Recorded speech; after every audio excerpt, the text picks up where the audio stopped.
तो बात ऐसी है मित्र, अभी भी तुम अगर अपने खुद के कैपिटल से ट्रेड कर रहे हो तो तुम एक स्मार्ट ट्रेडर नहीं हो। स्मार्ट ट्रेडर्स कभी भी खुद के कैपिटल से ट्रेड नहीं करते। तो खुद के कैपिटल के अलावा कौन सा कैपिटल होता है, वो होता है फंडेड अकाउंट। अब तो आपका खुद का कैपिटल मान लो $1000 है, अगर आप वहां पर 10x की लेवरेज ले लेते हो तो वो $1000 $10,000 के अंदर बन जाता है। अब यहाँ पर जो प्रॉफिट होगा वो सारा का सारा तुम्हारा होगा और लॉस होगा वो भी तुम्हारा ही होगा।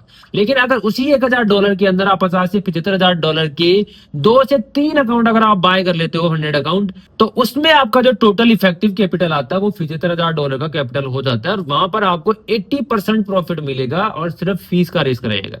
मान लेते हैं आप खुद के कैपिटल के साथ में 3% प्रॉफिट मंथली निकाल पाते हैं तो वहां पर आपका $300 बन जाते हैं। लेकिन अगर उसी कैपिटल से आप फंडेड अकाउंट बाय करे हो और आप वहां पर 3% प्रॉफिट भी निकालते हो तो आप उस कैपिटल के साथ में लगभग $1800 पर मंथ निकाल सकते हो। अगर आपके पास में थोड़ी सी स्किल्स बढ़िया है और अच्छे ट्रेडर हो और आप 5% का प्रॉफिट मंथली निकाल पाते हो तो आप यहाँ पर खुद के कैपिटल के साथ में सिर्फ और सिर्फ $500 का प्रॉफिट निकाल पाओगे। लेकिन अगर आपके पास में $75,000 का फंडेड अकाउंट है तो उस अमाउंट से आप लगभग $3000 5% मंथली रिटर्न के हिसाब से निकाल सकते हो। और अगर आपके पास में थोड़ी सी बढ़िया ट्रेडिंग, इससे भी ज्यादा बढ़िया ट्रेडिंग स्किल्स है, तो $1000 से आप 10% प्रॉफिट निकालने का ट्राई करो पर मंथ, तो आपके पास में $1000 बन सकते हैं क्योंकि आपने 10x लेवरेज ली है।